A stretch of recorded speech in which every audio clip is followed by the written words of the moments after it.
진무산 북쪽 기슭, 만년 동안 쌓인 구름이 머문다는 운해곡 깊은 곳에는 강호의 그 어떤 문파보다도 고요하지만 그 어떤 문파보다도 무거운 곳이 하나 있었다.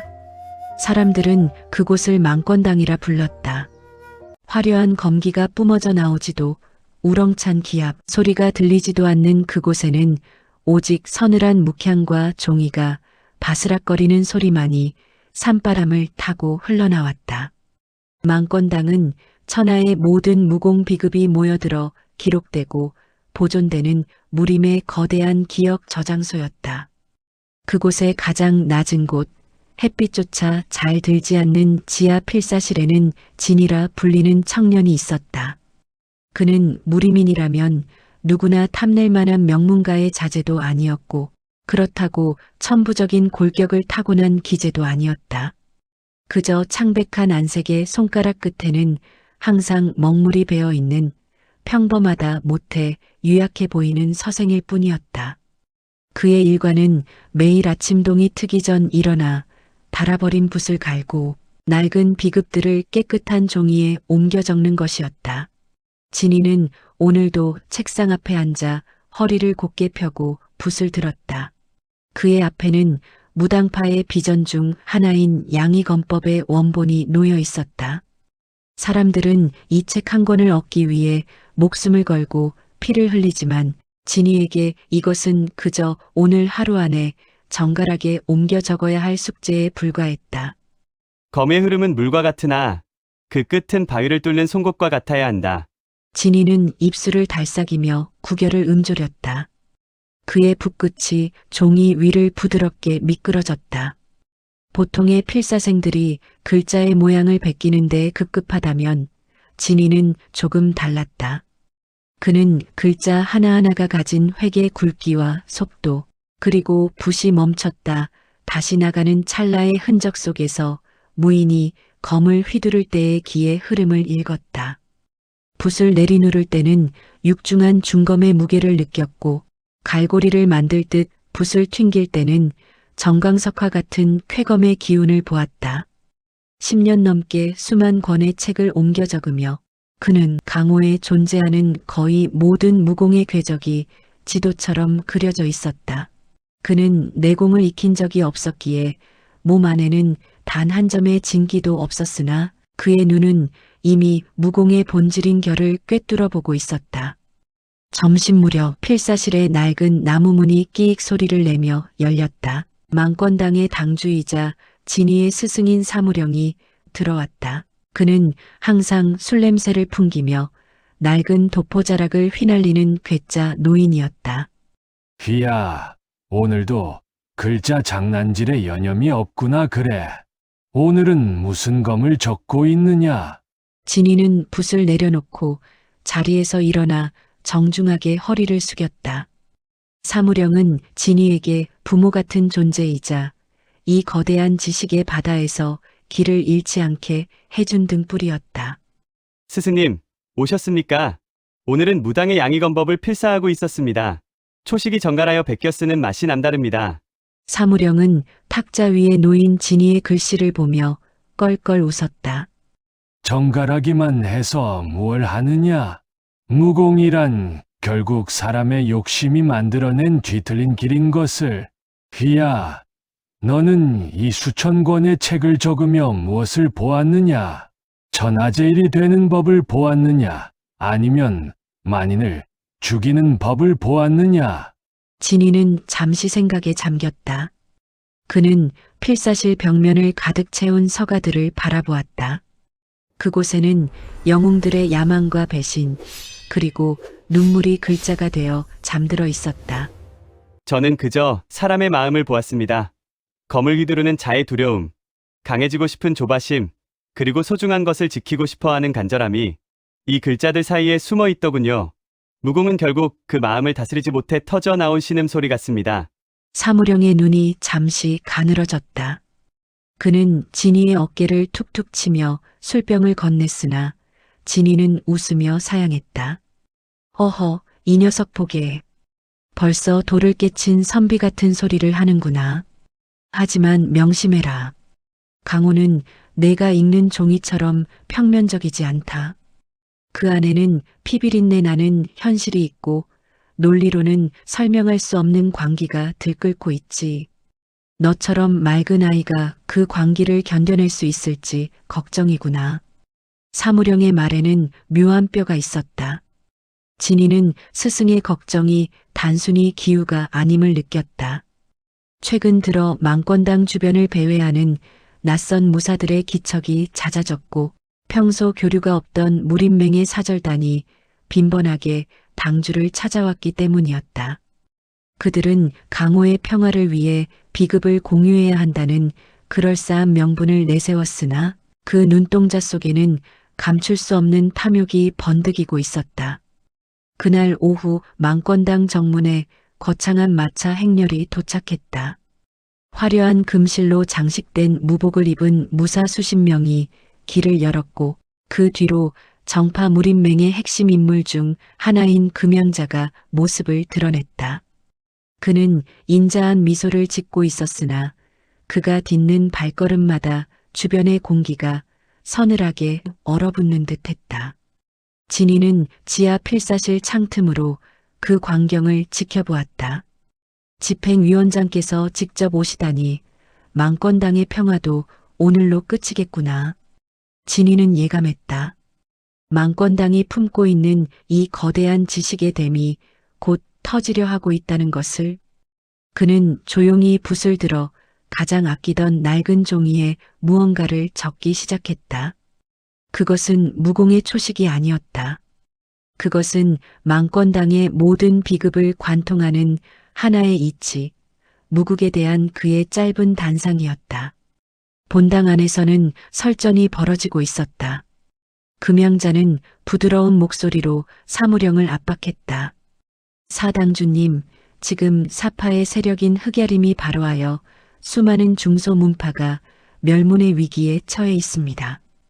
이런 시국에 망권당이 비급들을 독점하고 있는 것은 강호의 의리에 어긋나는 일이 아닙니까?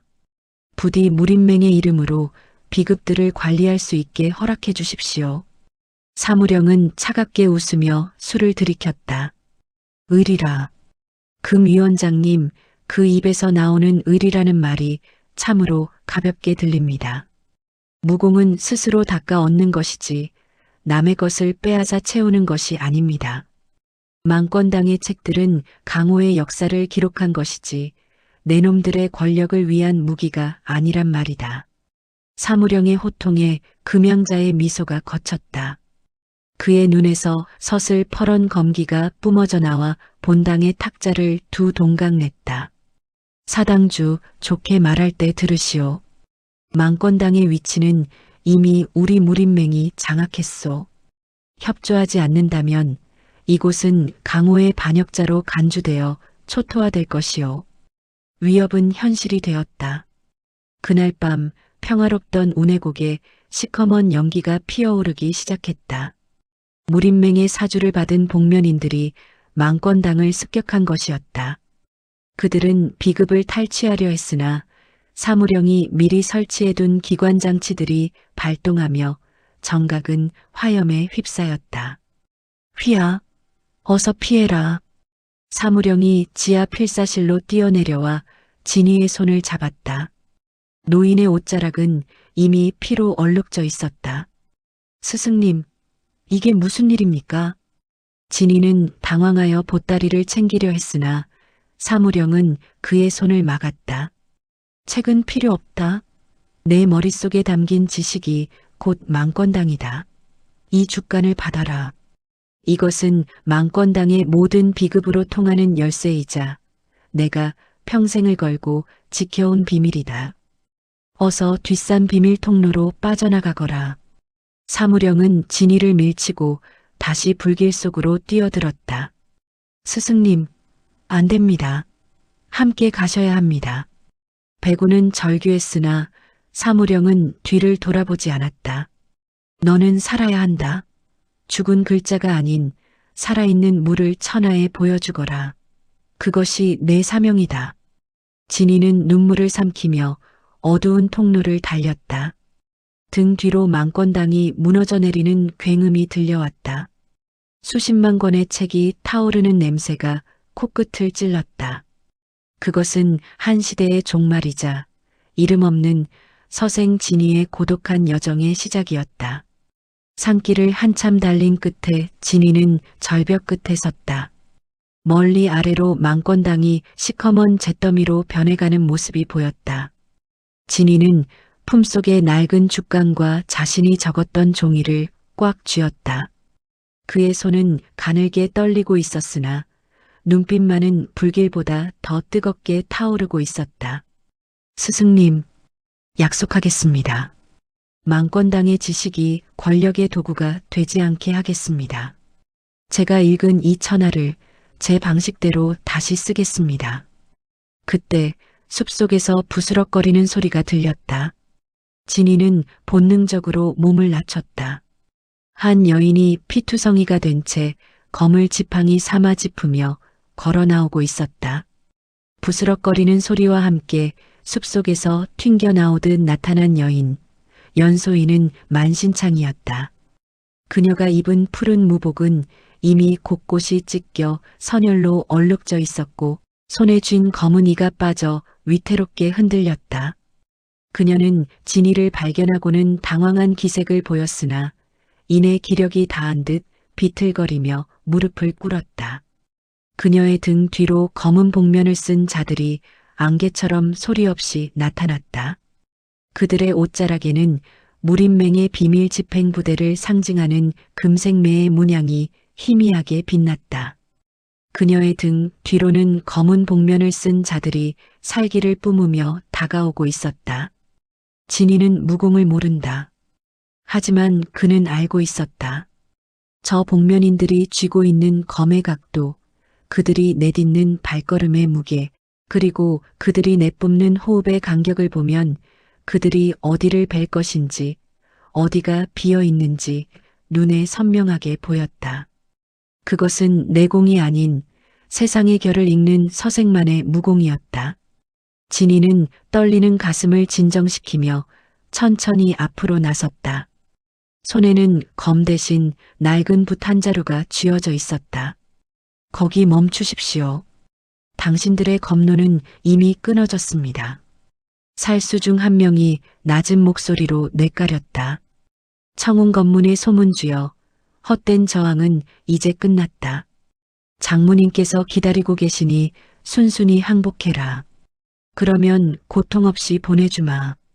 살수의 목소리는 감정이 거세된 기계처럼 서늘했다. 연소인은 이를 악물며 검을 지팡이 삼아 다시 일어섰다. 그녀의 눈에는 죽음을 불사한 무인의 투지가 서려 있었다. 무림맹의 사냥개들아, 우리 문파를 멸문시키고 이제 나까지 죽이려 드느냐. 협을 논하던 자들이 사파보다 더한 짓을 저지르다니 강호가 내놈들의 위선을 기억할 것이다. 살수들은 대답 대신 검을 고쳐 쥐었다. 그들은 연소의 옆에 서 있는 유약해 보이는 서생, 진이를 힐끗 보더니 비웃음을 터뜨렸다. 이곳에 웬 책벌레 하나가 끼어 있구나. 망건당의 생존자인가 본데 운이 없군. 목격자는 남겨두지 않는 것이 우리 원칙이다. 살수 한 명이 백운을 향해 가볍게 검을 휘둘렀다. 그것은 마치 파리를 쫓는 듯한 무심한 일격이었으나 그 안에는 인류 고수의 예리한 검기가 담겨 있었다. 보통의 서생이라면 그 자리에서 목이 떨어져 나갔을 순간이었다. 하지만 진이의 눈에는 그 검의 궤적이 너무나도 선명하고 느릿하게 보였다. 그는 내공이 없었기에 그 검기를 막아낼 힘은 없었으나 그 검이 어디서 시작되어 어디로 끝날지는 이미 머릿속에 그려져 있었다. 진이는 상체를 아주 미세하게 뒤로 젖혔다. 검끝이 그의 코끝을 종이 한 장 차이로 스쳐 지나갔다. 어라? 살수의 눈이 경악으로 커졌다. 자신의 검이 평범한 서생에게 피해지다니 있을 수 없는 일이었다. 진이는 떨리는 가슴을 진정시키며 천천히 입을 열었다.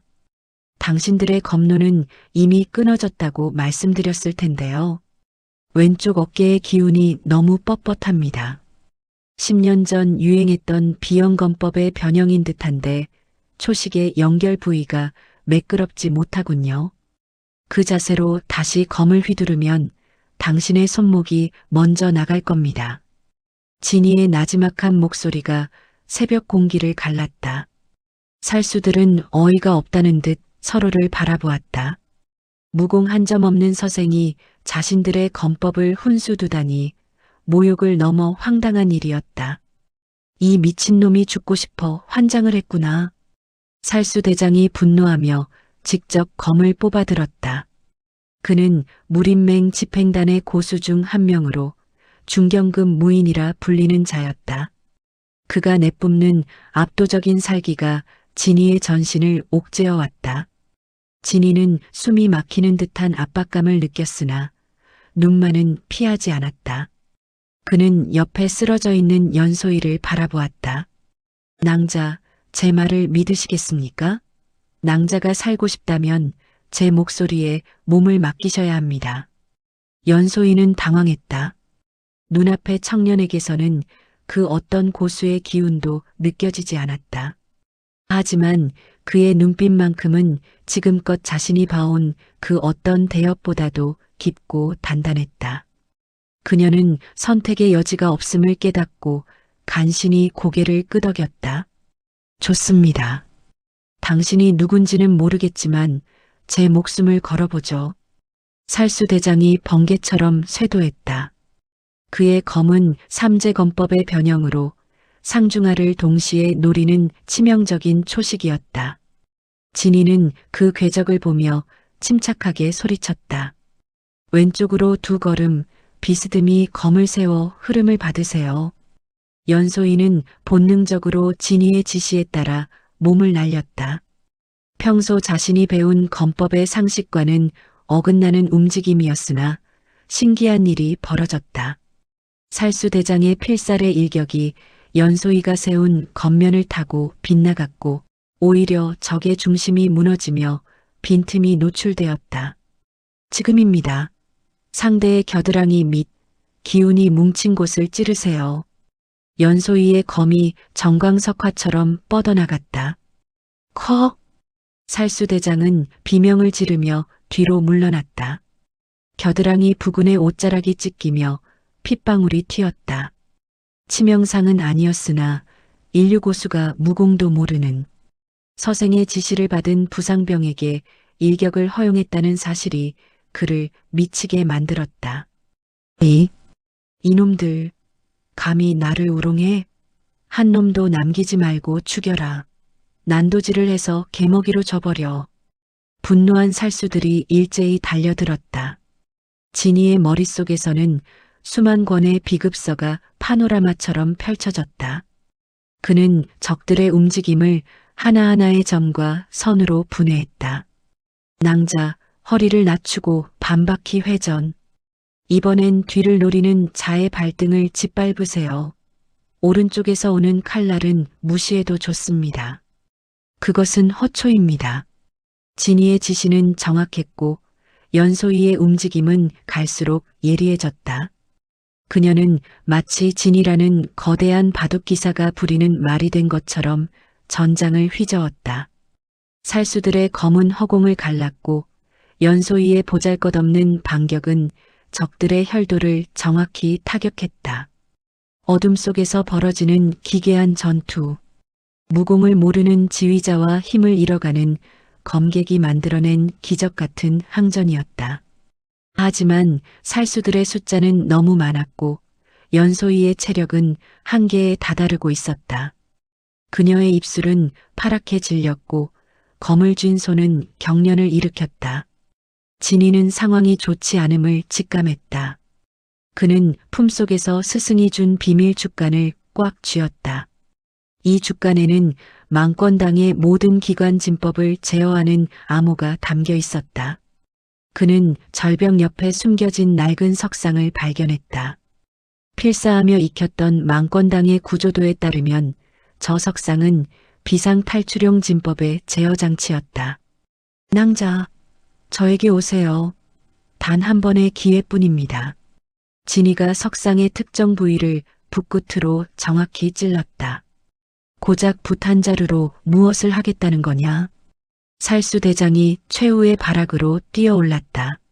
하지만 그가 백운에게 닿기 직전 웅웅거리는 굉음과 함께 절벽 아래에서 거대한 석벽이 솟아올랐다. 망권당의 선대 당주들이 만일의 사태를 대비해 설치해둔 미궁진의 일부였다.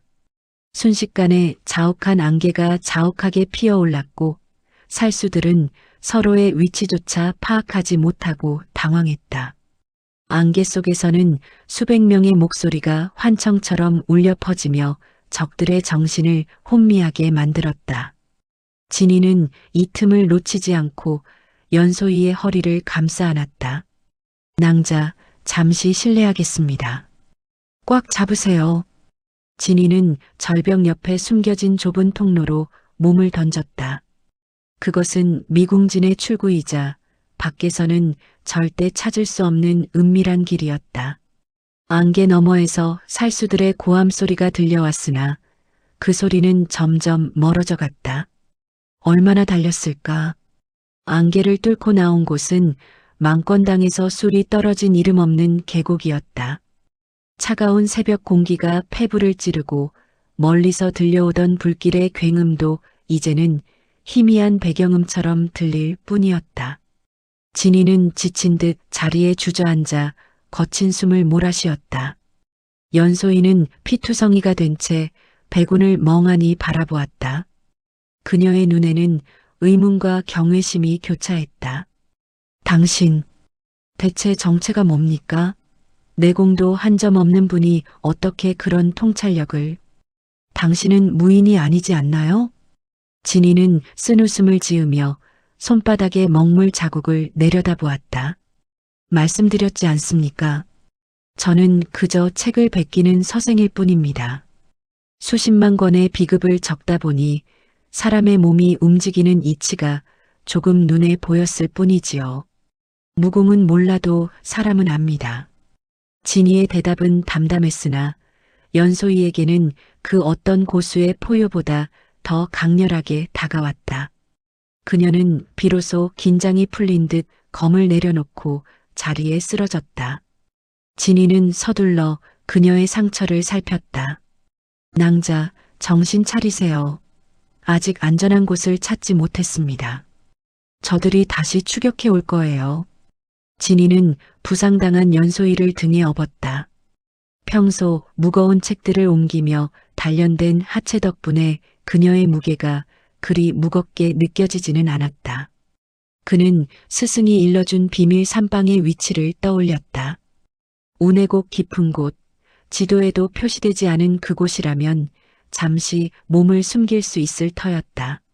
산길은 험하고 고독했다. 백운은 걷는 내내 스승 사무령의 마지막 모습을 떠올렸다. 불길 속으로 사라지며 살아있는 물을 보여주라던 그 목소리. 진이는 자신의 가느다란 팔과 먹물 묻은 손을 보았다. 검도 들지 못하는 자신이 어떻게 강호의 광기를 잠재울 수 있을까?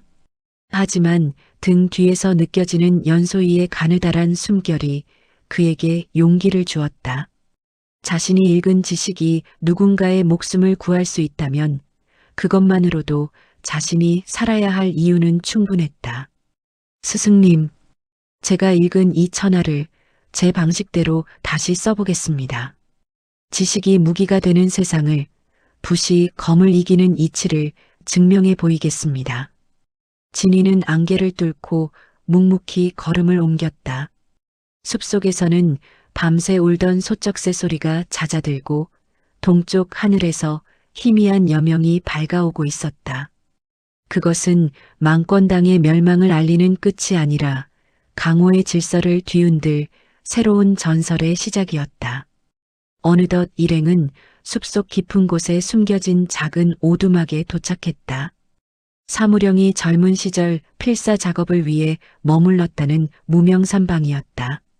진이는 연소희를 침상에 누이고 정성스럽게 상처를 닦아내기 시작했다. 약초 냄새와 묵향이 뒤섞인 산방의 공기 속에서 진이는 품속에서 죽간을 꺼냈다. 무구. 모든 것이 시작되는 곳이자 모든 것이 돌아가는 곳. 그는 죽간의 첫 문장을 읽으며 나직이 응조렸다. 이제 그는 더 이상 지하 필사실의 나약한 서생이 아니었다. 그는 천하의 모든 무공을 머릿속에 담은 세상에서 가장 위험하고도 고결한 서생이었다. 창밖으로 해가 떠올랐다. 붉은 햇살이 진이의 뺨을 비추자 그의 눈동자 속에는 강호 전체를 품을 듯한 거대한 포부가 서서히 일렁이기 시작했다. 하지만 평화는 잠시였다. 멀리 산 아래에서는 진이와 연소이를 쫓는 무림맹의 추격대가 횃불을 밝히며 산맥을 포위해 오고 있었다. 그들의 중심에는 망권당을 불태운 주범, 금양자의 서늘한 눈빛이 번뜩이고 있었다. 그 서생을 반드시 잡아와라. 망권당의 마지막 조각을 내 손으로 직접 맞춰야겠으니. 강호의 거대한 수레바퀴가 다시 구르기 시작했다. 진이는 붓을 꽉 쥐었다. 이제 붓끝으로 세상을 베어내야 할 시간이 다가오고 있었다.